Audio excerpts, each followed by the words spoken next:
that was back home and over here? What did I you think have to adjust? told, as I said it, like, yeah, of course, we were probably upper middle class in Bangladesh, right? However, my parents, like our family, my uncle was a doctor, other two uncles were engineers. So we were on the heavily on the education side a lot, right? Like when I was raising, everybody was pushing me to become a doctor. I was doing good in school. So that mindset was there. But of course, when I came here, the biggest challenge was the shock, right? Like initial shock that you have to, people work really hard here. Hello, everyone. Welcome. Today, I'm excited to introduce Shahed Islam, co-founder and CEO of SJ Innovation. Shahed's journey is a powerful story of resilience and ambition. He moved from Bangladesh to the United States at 17, facing the challenges of being an immigrant and working various tough jobs. Those early struggles shaped his strength and determination, preparing him for the challenges he would face later in life.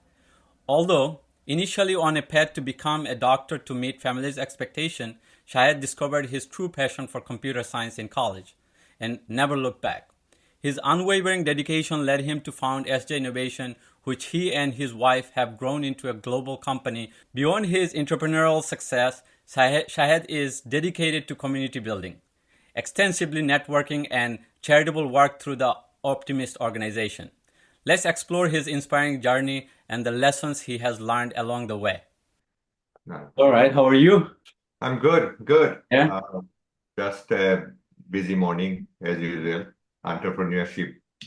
They throw the ball at you every morning, man. It's been I'm 20 sure. years, but same thing.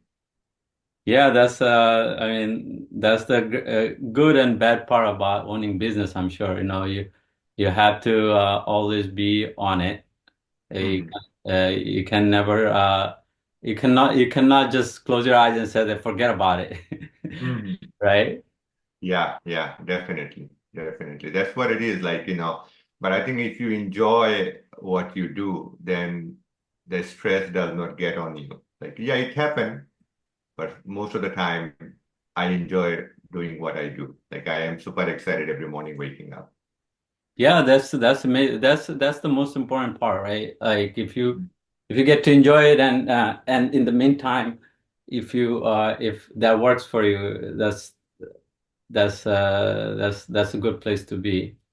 Mhm. Um, so I mean, a lot is happening in US. I mean, the last few weeks, the whole administration changed, and I'm sure with that you are also do you have to think about what administration coming in or not, or it doesn't matter to you? Um, on business side of it, not really. I don't think too much about it. I think living in US for last 30 plus years, I have realized that if you work hard, if you are being honest, you are always fine. Whether administration or changes will happen. There are many things which is not in your control. So you have to adopt, having that mindset that, I'll adopt with the new changes does help. So I'm not really worried. I don't think too much about future. I think what I have to do, like whether I'm doing my job today, whether I'm working hard today, and that's what I've been doing for the last 30 years. Like, I don't think too much about what is not within my control. Awesome. You talk about 30 years. So let's go back a little bit. Um, and those of you who don't know, me and Shadbhai, we had a conversation a few weeks back, and there was an incident where I forgot to record, and so here we are having the same conversation, but it's going to be much deeper and more interesting. And I thank you, Shadbhai, for giving me the opportunity to do this again. Thank you for your generous time. So. Yeah, so I want to go back to your earlier times, and you mentioned that your dad brought you here, Hmm. and so can you tell me like what was your feeling like when you decide when your dad brought you here? What was the thought process? Did you think like, oh, this would be a turning point in my life? What was it like at that moment in your life back then? I came here back in 1995 when I was 17 years old. I did not finish my higher secondary in Bangladesh, so I came here. Uh, it's little puzzling, excited in a way, but leaving friends that time as a teenager, you are more attached to your friends, and I had a lot of friends in Bangladesh, so it was kind of sad and uncertain. Coming here, I was also excited. Of course, as a teenager, you're thinking America is all kind of what you see on TV, right? Like, of course, as soon as you arrive, you hit with the reality because we came to Manhattan and my dad was living on Allen Street. Actually, I visited there a few days ago with my daughter, and it was a different America than what I thought. That time, New York City was pretty rough, a lot of crime in the buildings and the apartment we were living in, like one bedroom pretty much. And I remember we had our bathtub on our in a kitchen. That was crazy. Even thinking about it, that people always thought America is like. So the reality check, and within I think 20 days, I started working for Domino's Pizza. So yes, I had dream, but initial shock as a 17 years old coming in here and with a lot of this reality check and challenges not shattered, but kind of like give me a big pushback, I would have to say.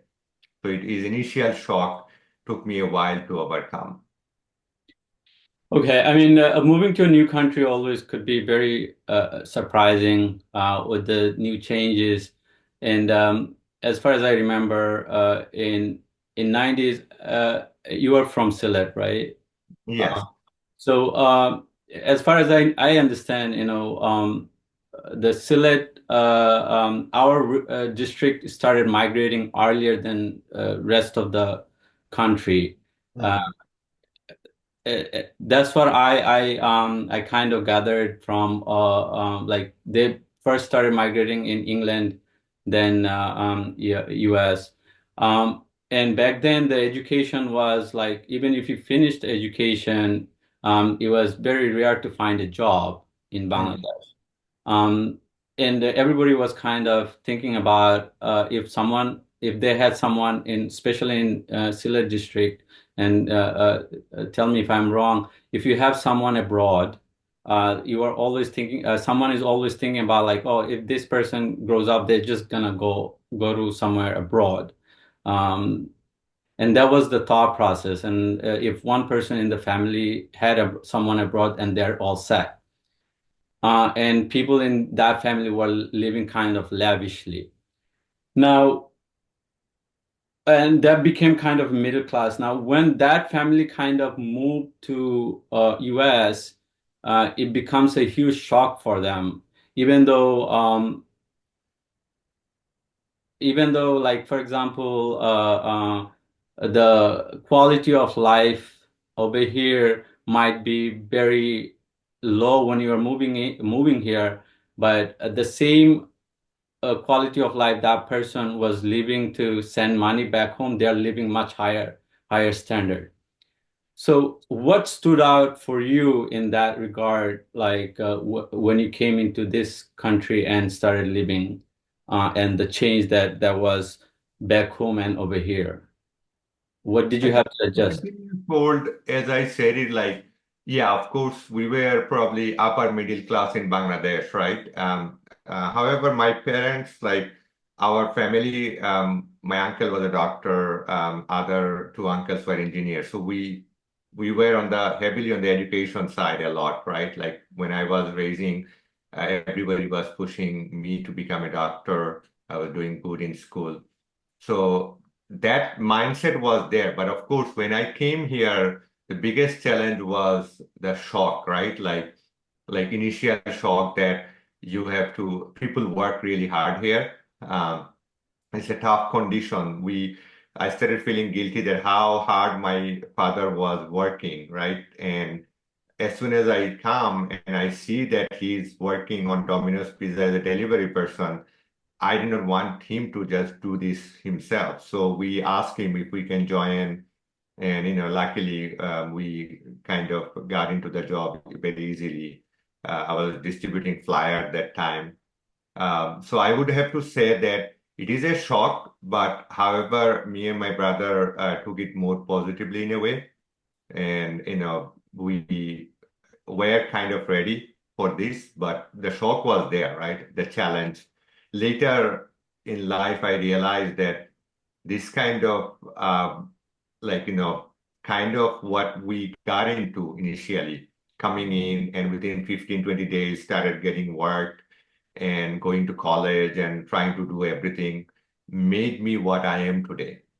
I think I always remember later in life when I was reading a lot of books, I realized that resilient is very important for success.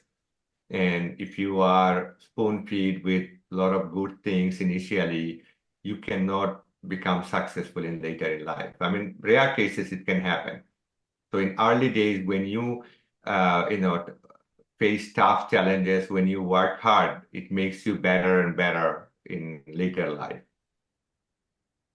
Absolutely, and that's why. So, as you were saying that you had a in your family a lot of there was educational success in a sense that you grew up and you saw that and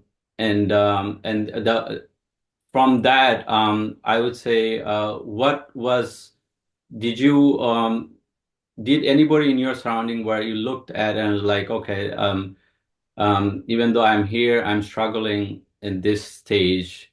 If I pass through that stage of life, I will be able to get to that level of whatever your surroundings were. Was that important?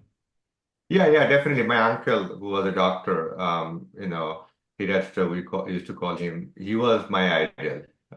He was a very hardworking person. Even in Bangladesh, he was doing really good that time. So when I came, I always was idling him as far as like like in families where a lot of successful people around you, it of course put little pressure, but also set expectations. So Right. that definitely helped. And I think seeing him, running around and doing a lot of things in Bangladesh and being honest and doing hard work made us a little bit of like, hey. And when I came to this country, I started noticing my dad was a very hardworking person also. He would work like 50, 60 hours a week, but he was okay with it. He wasn't unhappy about it.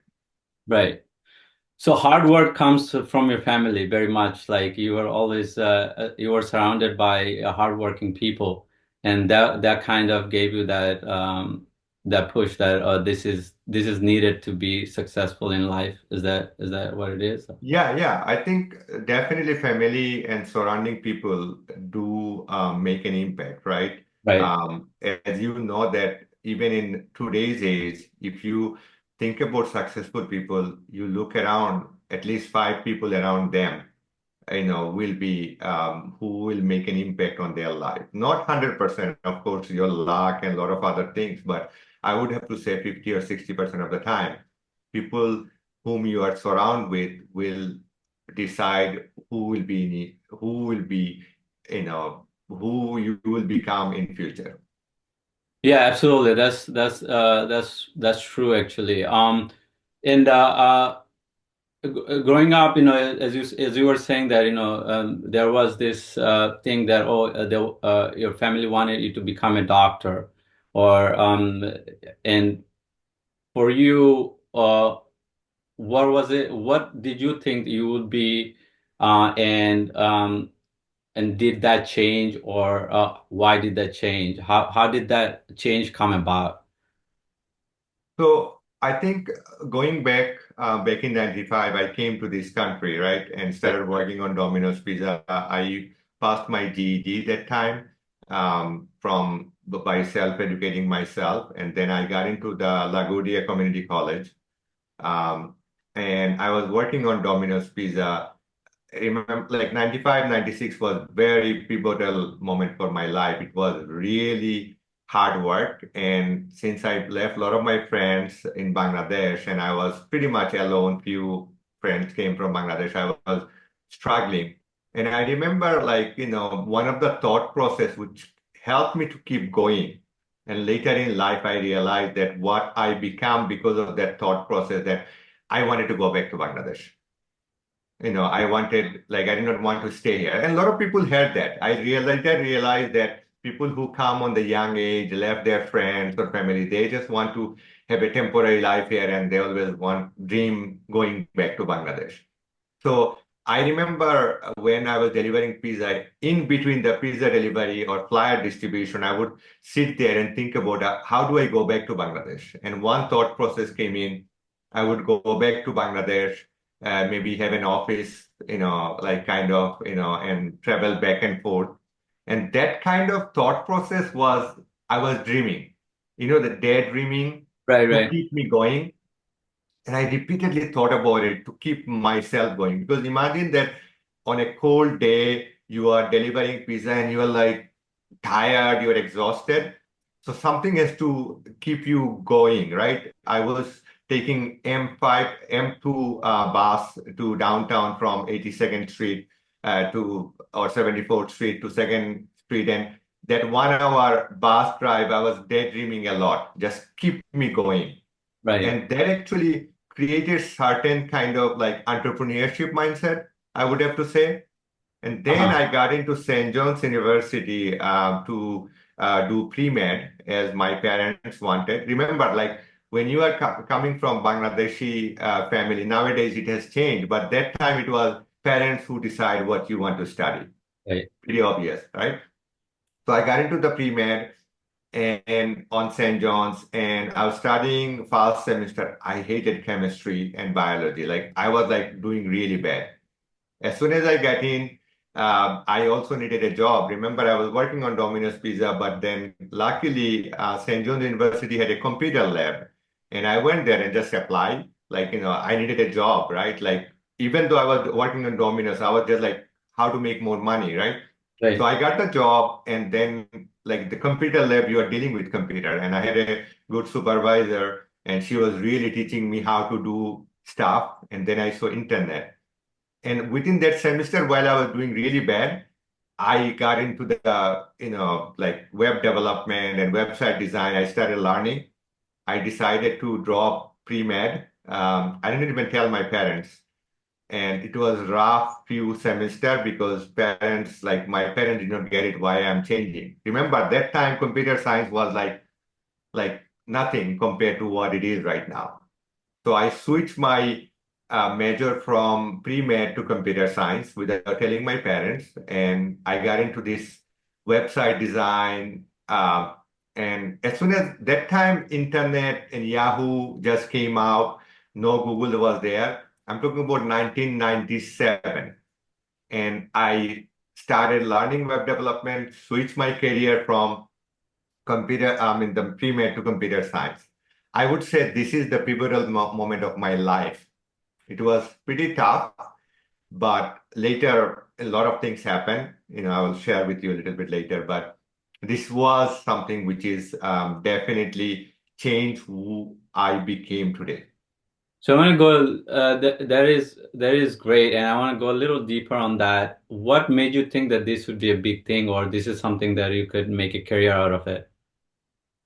I was just liking it. You see, like I remember first time I got a book from the library and it says HTML, right? Like how to build a website. I came back home, study all night, and I remember my first website I built, and there was some problem. I did not sleep for 2 nights to fix that problem. Huh. Like I literally was up till 8 a.m. Morning. I was up all night to figure out one problem, how to fix it. It was not working, and I was repeatedly. We bought a computer, and I was just trying all night. And I would go back, sleep few hours, go back to the computer lab, and ask people how to do it, and figure it out myself. I don't know. I just started feeling so good. And then what happened? I started realizing, oh, this is a way to connect with Bangladesh. Like I was just thinking, like, remember those 2 years I was still young and I wanted to go back to Bangladesh. Hmm. So I came out with an idea that I would start a business, kind of Bangladeshi e-commerce site. And think about it, 1998, I started my first e-commerce site called bdbazaar.com. Before that, I started doing freelancing work. 1997, I did the website and I asked people, do you want to do a website? People were laughing at me because nobody knew what website was that time. Internet was so new. Right, right, right. I remember going to Jacksonite and asking some people I was going door to door to everyone, like, do you want to do a website? Because I wasn't good at English or I wasn't confident enough to go to any American businesses or so I was mostly going to Desi business. Everybody like looked at me, are you crazy or what? What do you mean by that? But that time I kind of started liking what I was doing. I was not worried about what I would, it end result. I was just enjoying it, right? Going to computer lab, doing website and maintaining multiple website related to Bangladesh. I wasn't thinking about business. I Right. was trying to connect the dot with Bangladesh. Remember, the dream I had with Bangladesh, going back or doing something in Bangladesh was on my mind. I repeatedly thought about it. Later in life, there was a book I read that is called Believe. And believe, like books talks about that if you keep dreaming or if you keep repeatedly think about something, it may happen. There is a good chance it will happen because your brain started thinking about that and you will figure out a way how to connect the dot. So Okay. believe in your mind when you dream Right, about some good thing. right. That's why you will notice that certain people, and in my life, probably 50 things I can mention that I repeatedly thought about it. It's almost like going to the gym and you Mhm. do doing push-up, 10 push-up every day. If you do it for 30 years, you will probably have a better body than anyone else. Right, of course. That is fascinating because your whole the business aspect of it is kind of it was a natural transition from you having that passion for computer science and you deciding on it such an early age, even though there was nobody to see that, oh, okay, that person did it and I could follow that person. It's something that you kind of came up with. Okay, I like this. I'll go somewhere with it, and the Bangladesh was the backdrop of it. Is that Yes, yes. right? I think my passion for Bangladesh, right, or connection with Bangladesh, I was very close to. I'm a avid Bangla music listener, and so I started following like my passion and connecting the dot with technology. And I started thinking about if I go ahead and then I started a website called surerbubane.com, where I was just having a Bangla music website. That's kind of one of the first website I built. I did Bangladesh.cc, Yahoo like directory for Bangladesh, Hmm. bdbusiness.net, and then I did even jibonsongi.com, like the matrimonial site. So Uh-huh. all these things where remember, like there was no business sense too much about it. It's more about like passion.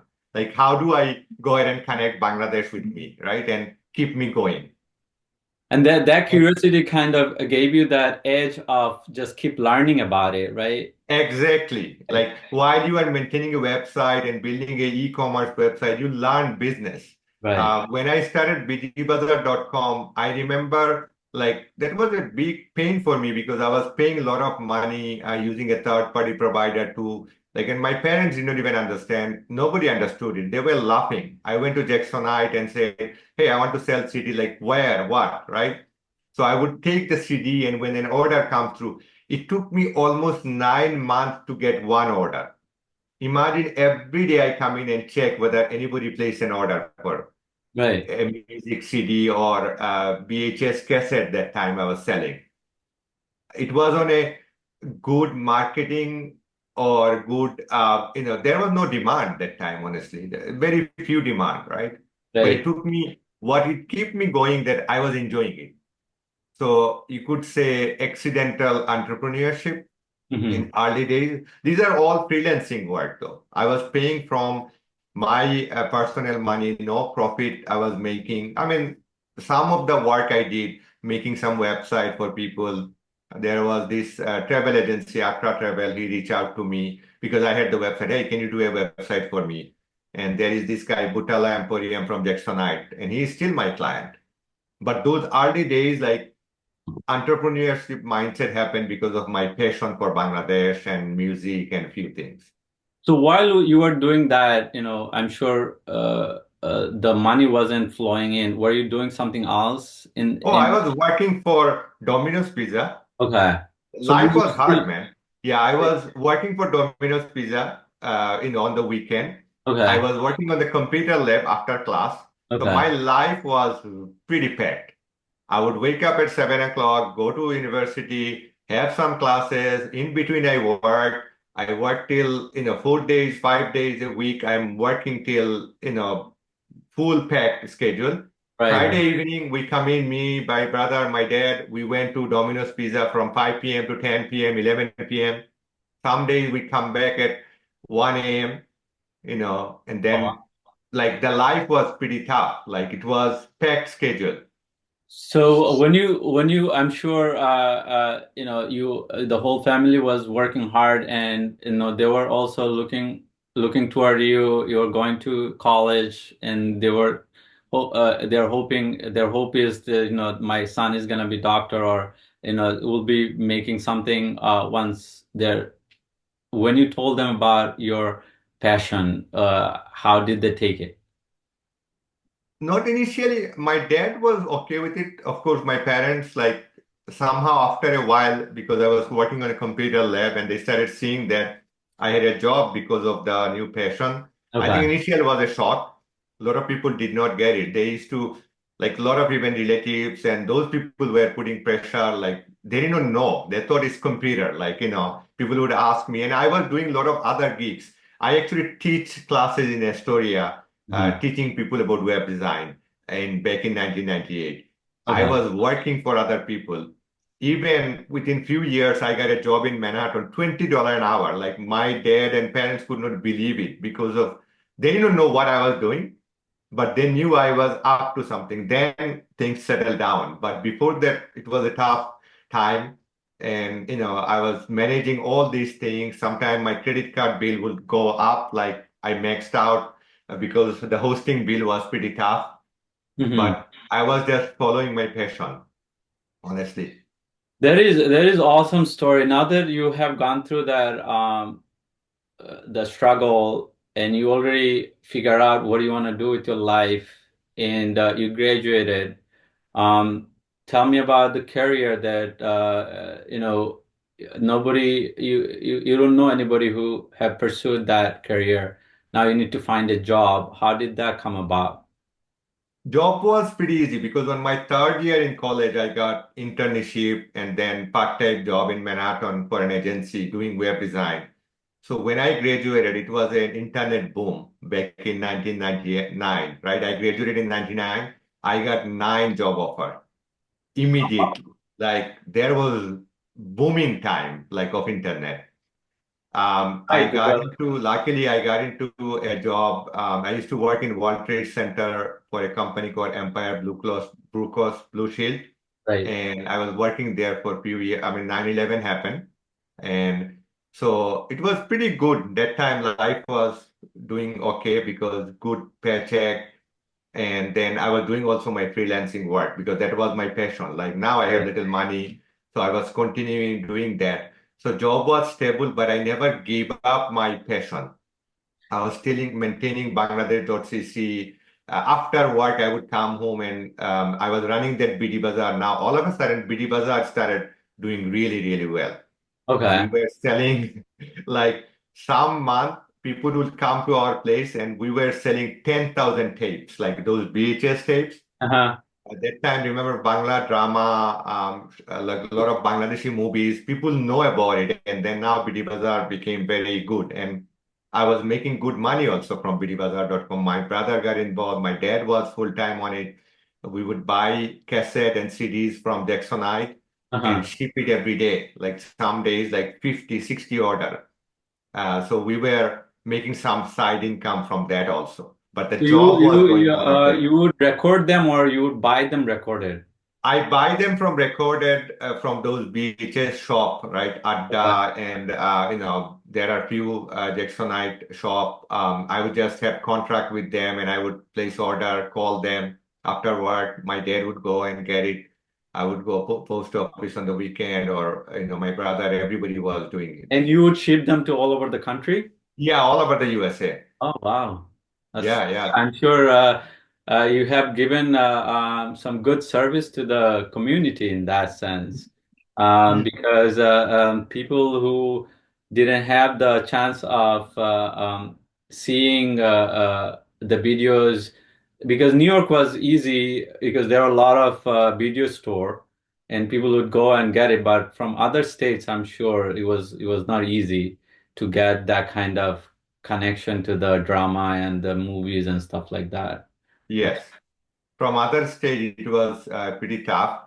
So that's why, I mean, again, it wasn't like that, it can replace my job, but it was a good side income. It was keep going. I think that happened. Like, that's why I always believe that when you put effort towards something, the result may come indirectly and directly, like, in many different perspectives. And what it did, while I had to maintain the business, so I was learning. I launched another herbal product website called Indian Herb Care.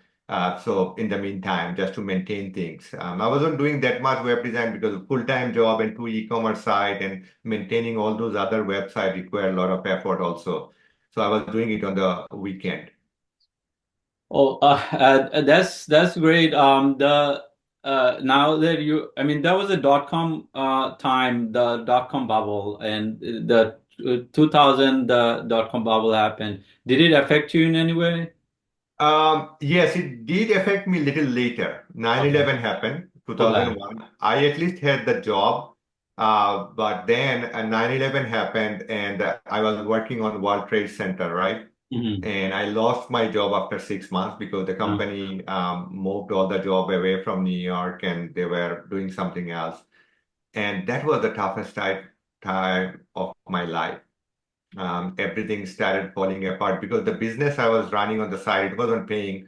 Like I was looking for a full-time job because family was relying on me, right? And a lot of pressure. And this is like probably my toughest time in America in a many perspective in 2002 to 2003 because I was just, struggling to get a job. There was no job on IT. Pretty much, I think many time it happened, 2008, I have seen it in many cases, but that also made me more resilient, right? But at least I had something going on, right? Like I was putting more effort on these e-commerce and side project and doing some gigs work, different places I would go and do the job. I never has hesitation that, oh, I am a big time job seeker. I would not do. People ask me to do anything, I would just go ahead and do it. And I was working for a hotel even that time, doing anything and everything for them. Okay, so now that you have gone through that struggle, now you thought about when did the idea of starting your own business come, and why did you think that that would even succeed? Because you haven't there is no blueprint for you, right? Yeah. Yeah. So what happened, like I got married in 2004. Before that, I was just surviving by working on freelancing project, Hmm. right? And, it's okay. I was doing a part-time job in Westchester. I was doing another part-time job in Manhattan for a hotel chain because I could not get a full-time job and I stopped pursuing it. I was Hmm. just doing free consulting, like as a freelancer.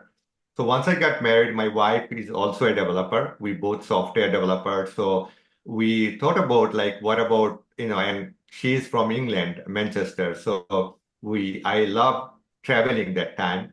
And, we were going different places and we decided, hey, both of us, let's just continue this, travel, like, do freelancing work. Since she's the helping hand now, so we both do freelancing work. She was pretty good on communication, not only that on programming.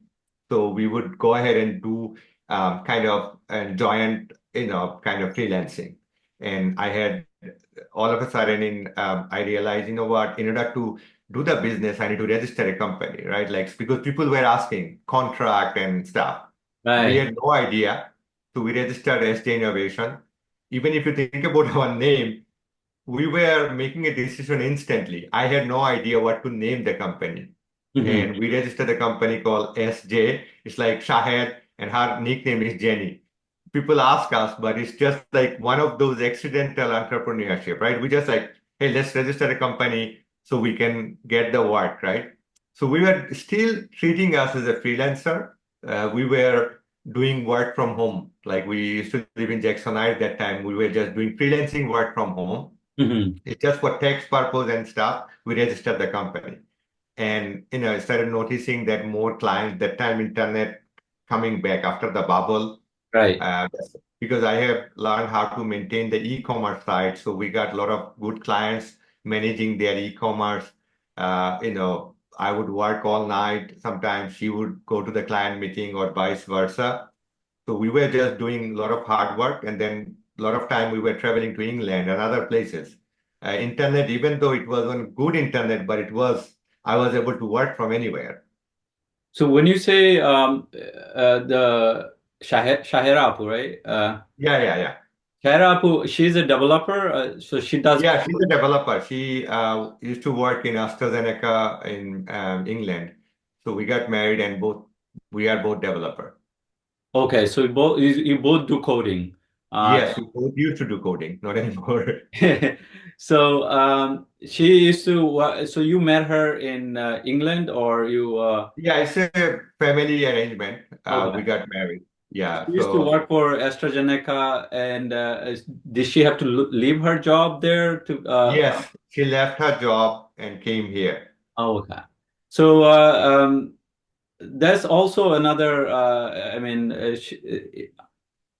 it's still up to now.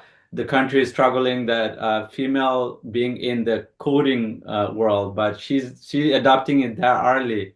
That's fascinating.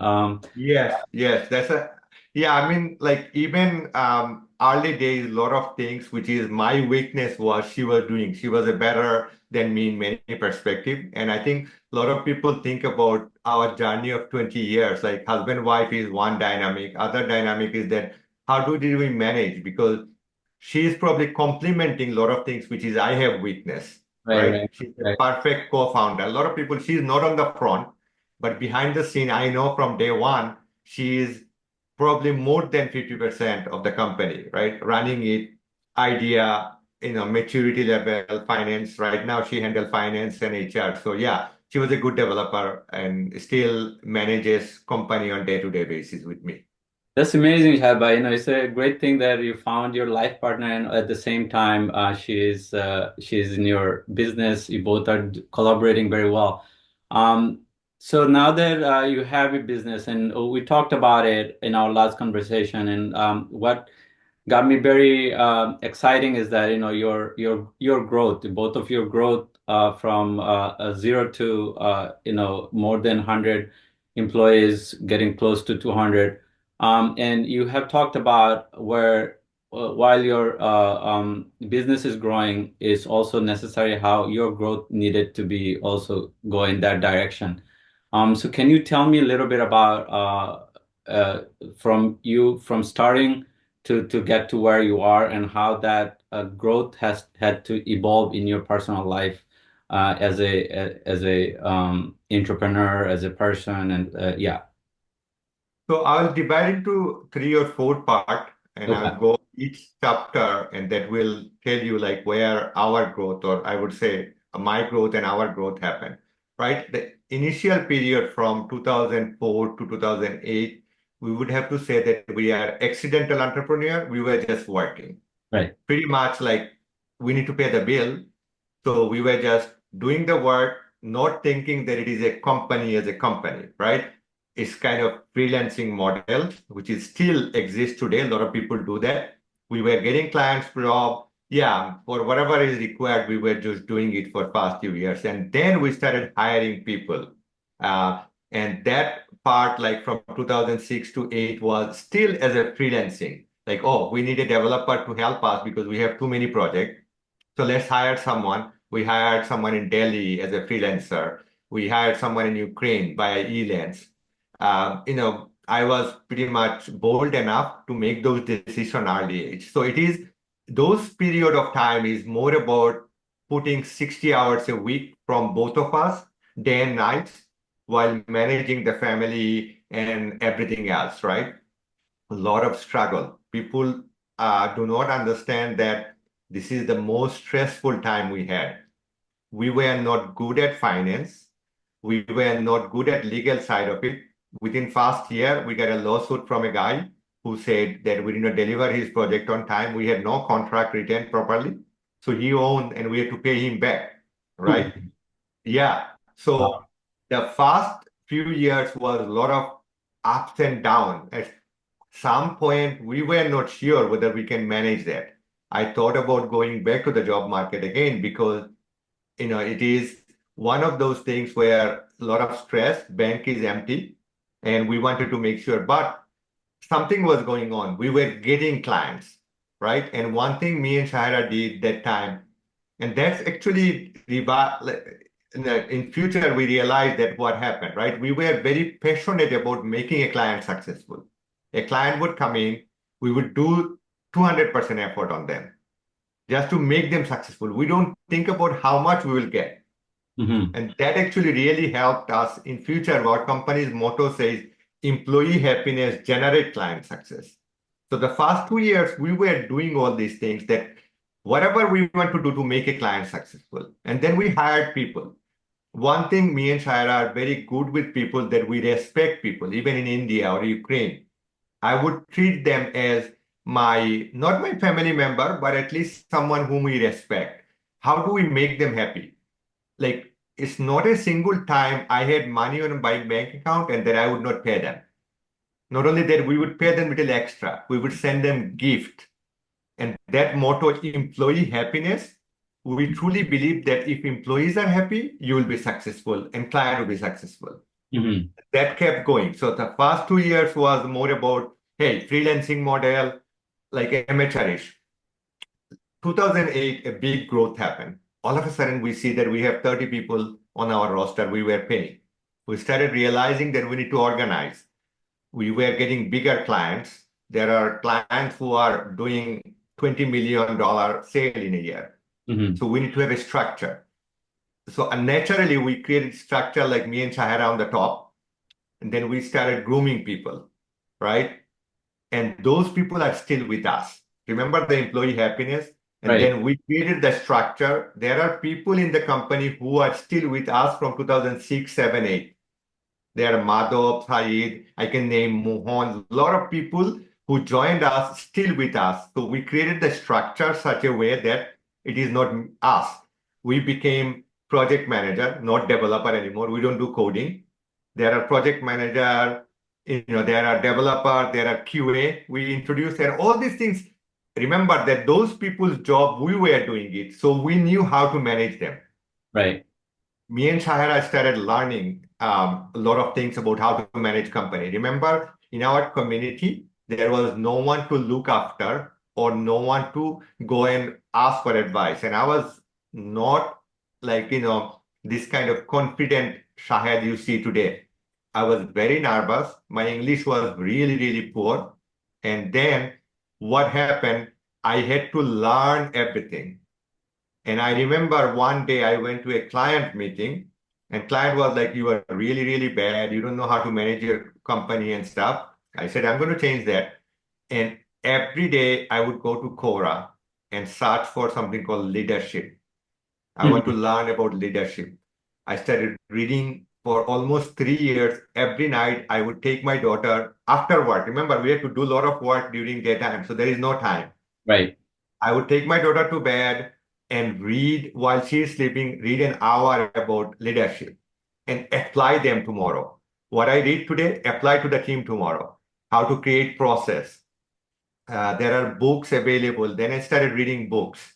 And I was mentioning that that time between 2008 to 12, we built the company at least as a structure. Now we call ourselves as Innovation, right? Right. That is the second phase. And third phase is again ups and downs. Like people think that you reach to a point and you are like all set. No. From 2012 to 16, we were growing like this. Sometimes we fail because bigger clients we get and then we fail. Now we realize that we need business development, we need marketing. That's how company go to the next level. It's called scaling up model. Hmm. Like, or there are books, or there are structure in the any kind of, if you are run a small company, $1 million we were doing in 2012. But how do we go to the 2 million? It was a lot harder than a million because million happened through referral, million Hmm. happened through accidental entrepreneurship. But going to 2 million was a lot harder. Right. Now we had to build a business development team, and then the cost went up. Now we were not making money. We were barely surviving. At one point in 2015, we realized, oh my God, what did we do? Right? Hmm. But then again, the mentorship from outside people, following a model called Traction, we started following in 2015 to 2020. We created 2020 vision. We followed that model called Traction for 5 years. Now we are more disciplined. The model is traction is Traction, the book by Gino Wickman. mhm, Pretty much, if you want to grow your company beyond $1 million mhm. in any kind of company, if you are more than 50 employees, you want to follow a model like Traction. You can do it with 20 employees also, but we were following that model from 2015 to 2020. We had a 2020 vision plan. Mhm. Now we are kind of, me and Shaira started. She created finance department, HR department. I created business development, marketing department, and based on the book, we created the whole roadmap for the company. Okay. Think about it. From 2015 to 2020, we achieved 97% of our goal. Wow. Yeah, and that is the phase which we are talking about. We became an in 5,000 company Hmm. in 2020, 19, I think. So that three phases required a lot of different mindset, adopting mindset. Remember, I told you, like when I came to US, I had to adopt with the mindset. And challenge would be there as an entrepreneur or whatever level. You probably have to adopt your mindset. Hmm. So adaptation was one of the key in your growth. And you do you think that has a lot to do with how you had to move to this country and you had to adapt and right away? Is that in the core of your life? Is that how it helped, or is something that you picked up on while you were doing a business? I think, yeah, definitely. Like I write a lot of posts on LinkedIn as an immigrant, how struggle made me what I am today. Hmm. Um, Struggle is part of like life, I would say, right? Like coming here in this country. Like I remember a day, 1995, I was delivering Domino's pizza. Like it was 56 inches of snow. Right. And we were the first year, remember, we came in 1995, that winter. And like I could not believe that we had to go to work. I went outside, I was like snow all over the places.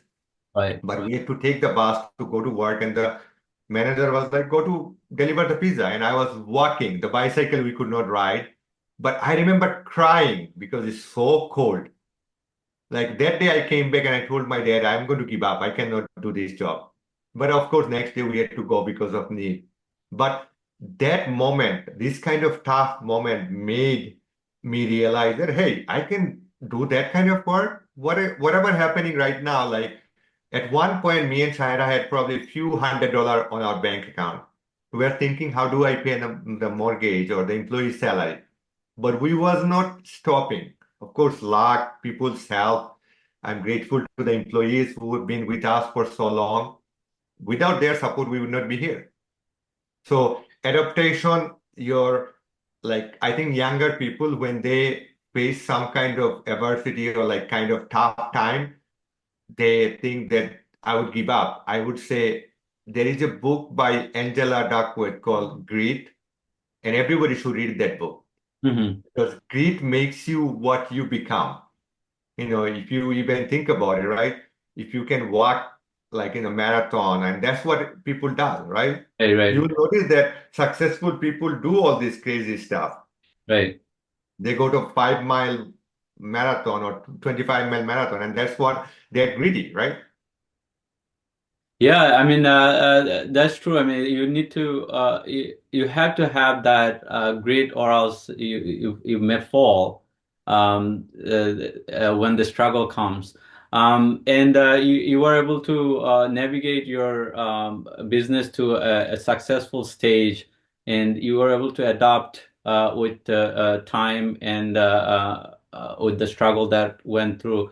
And you say the mentorship came from mostly from books, or there was someone who actually mentored you? Also, there Um, is someone that you go to get some kind of mentorship. so initially there was clients and stuff like bits and pieces. I would pick up from them.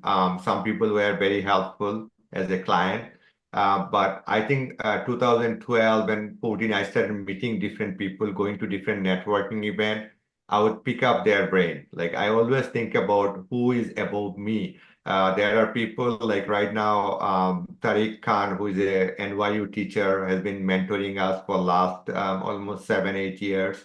Okay. There are other CEO I meet. I cannot publicly name them. There are clients whom we Uh-huh. met. I'm pretty good at following up with people, me and Shahara. So we have trusted network Hmm. within our circle.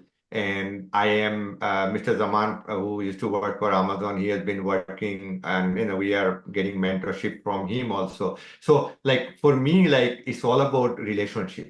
Right. Like I have probably more than 100 people every month. I would contact them, and I would pick up their brain on 5 people from that. Even the junior people, even the people who are coming from the industry, I admire them in our community. Uh, as you see that I do all these networking events like whether it's real estate you guys are in, I go to Abarni, I go to different networking event, I go to, and pick up their brain because I think mentorship can come from people who are experienced and people who are more innovative, who are younger people. That's great, Shabai. I want to talk about a little bit about AI. That is in the news a lot, and that's the next phase of everybody saying the internet that we everybody was questioning in 19 late 90s and 2000. Everybody was doing things in internet, but nobody was really sure what internet was. And I think we are kind of into that same phase here with AI. How are you shaping yourself, your business to adapt to this new craze? And how are you, what do you think is happening? I would say I'm always a little bit of more like, curious about things, whether it is IoT, like all this stuff, when things come along, I watch a lot of this futuristic stuff, right? Like, so AI, I started dealing with it in 2022 before regular people come in. One thing I would have to say that when I was talking to someone from Amazon, he mentioned it to me and it really struck on my mind like, if you think about AI right now, it is like all of us, most of us are on grade 1 or grade 2. And AI is an university professor. Hmm. So AI's knowledge is so much. But imagine that if you ask what is aerodynamics from, like somebody write down what is aerodynamics, AI will answer it such a way that grade 1 student will not understand it but another university professor will understand. Now, only few people are expert as an university professor, right? On aerodynamics, right? So I think there are two things which I started realizing that new technology you have to explore Especially, I think after internet, I would have to say this is probably the next big thing happened. Hmm. All this, probably $500 billion investment in AI did not happen without a reason. The AI agent movement in 2025 will change. Now, one thing I have noticed though, the benefit in 2024, a lot of people got it, like even personally, only 2 to 3% people. And who are those 2 to 3% people who started using it in 2023? You have to start using it. Imagine that if you go to school every day, or those who are not going to school, you will go to the high school. At least you can catch up with AI. Right. But remember, AI is continuously moving. Like it will become an expert. So even if you are running a business like this podcast, right? Hmm. Imagine that you subscribe, like you should be creating an agent to create all the question. You should be posting it using AI. There are tools which AI can create clips out of it, Right. which will be better for your promotion, right? Mhm. These things used to take 3, 4 people job now. Now we are cutting off slowly, but Right. it will go slowly like that. And the Sam Altman already mentioned that $1 billion company by one person using AI can be done. And I'm telling you, Alongir, in last 1 year, I can do probably 3, 4 people's job now. And I want to come back to that question that you can do three, four people job. Do you think that, I feel like we haven't seen that disruption yet, but when that disruption comes, do you think it will be a um, hugely affect the employment industry? Do you think is that gonna happen I or? don't think so. For some reason, I feel like it will be okay. We will innovate. Mhm. Um, we will innovate ourselves and create new jobs, just like IT industry did in last 30 years. However, if you are ignoring it, you will become TB repair shop. Right. What happened in 1990s? A lot of people. I remember a guy who bought a TB repair shop. We used to have. Have you seen a TB repair shop lately? Why not? There are some still computer repair Yeah, shop. yeah, but why not TB repair? Because TB repair is not required. It's cheaper to buy a new one, right? Right, right, right, right. Right. Right. So similar way, like if you are plowing using even in a village using cow, a machine can do the whole. You are from Bangladesh, you know that. Right, Like, right. and I remember seeing those kind of things. Their example is needed. Like those people who think that I will ignore technology, like those people who said I'm not going to use TikTok or social media to promote myself, they becoming irrelevant, right? On the Right. real estate industry and other places. So, can you, before we move to the last segment, can you just tell me a little bit about your company, SJ Innovation? What is their core business and how do you help the clients? Okay. So as Innovation started 2004, we are a software development company. We have an office in New York. We are about 165 members in 4 locations. We have a team in India, in Goa. We have a team in Bangladesh, 2 locations. We do web design, software development, app development, marketing, cloud solution and AI software. We also started multiple projects like restaurant and real estate related. So for real estate, we provide full solution to automate their business to save money. And similar with restaurant business, our small business department provides software and resource and marketing solution for them. Awesome. Thank you so much. And so now I want to talk about your involvement with the community. There are two aspects of it. One is that you do a lot of community networking event, and also you are involved with one of the charity that you do. So can you tell me about that and then we can talk about the networking community networking. Yeah. So I joined the Optimist. Optimist is a nonprofit, 501c in USA. It started back in 1999. I joined 15 years ago as a volunteer. I'm current board president. We support more than 1,000 children in Bangladesh every year. We have served probably more than 20,000 students, serving those students for last 20 years. It's been a pleasure working with Optimist board member and team member. We are all volunteer. It is one of those organizations where we don't have, it's all volunteer driven here. Nobody takes salary. So I'm very proud of Optimist, what we have done so far. Also on the networking side, I've been trying to give back to the community here. Hmm. When we started, me and Shahara, what we realized that we did not get enough guidance. So I joined Queen's Chamber of Commerce here. I'm one of the board member, one of the committee member.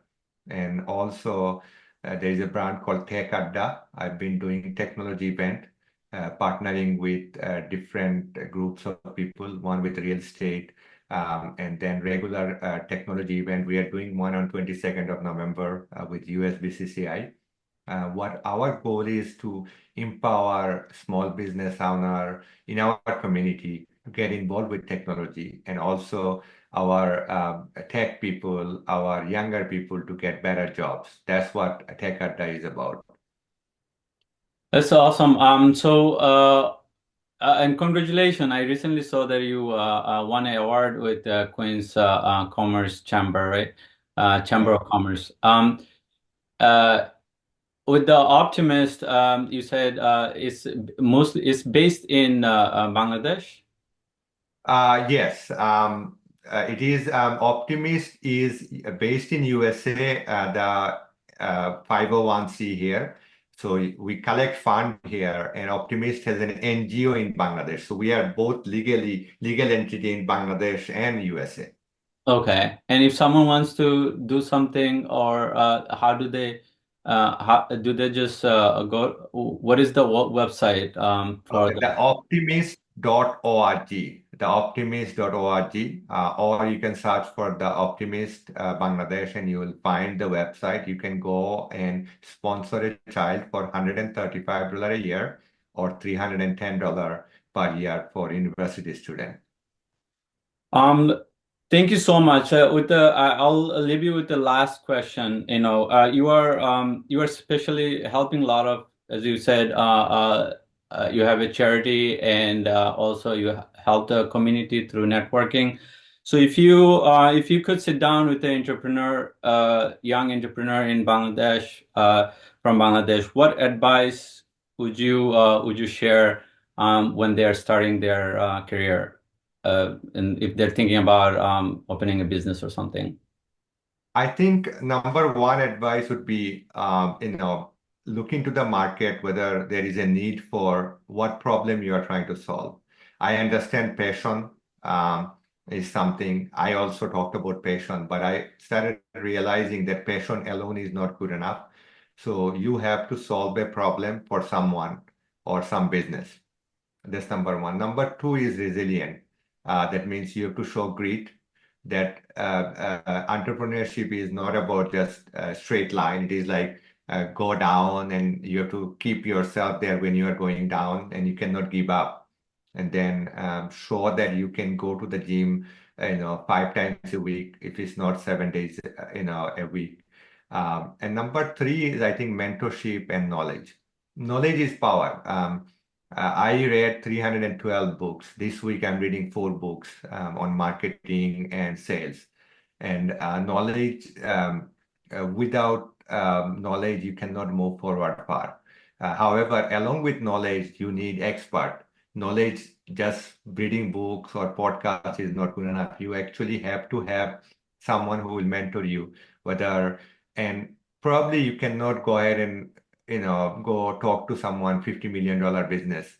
You probably need to 1 or 2 level up, and they will give you guidance better. That's awesome.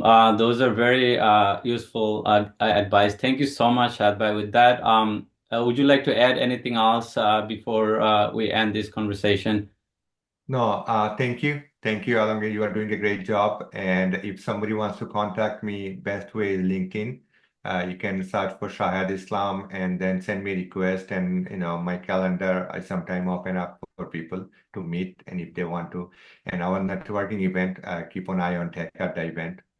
It's coming on your way every quarter once if you're in the tri-state New York area. Thank you so much. Thank you so much for your time. I hope No to see you problem. again soon. Thank you. Thank you, man. Take Take care. Bye-bye. take care. Bye bye. Bye-bye.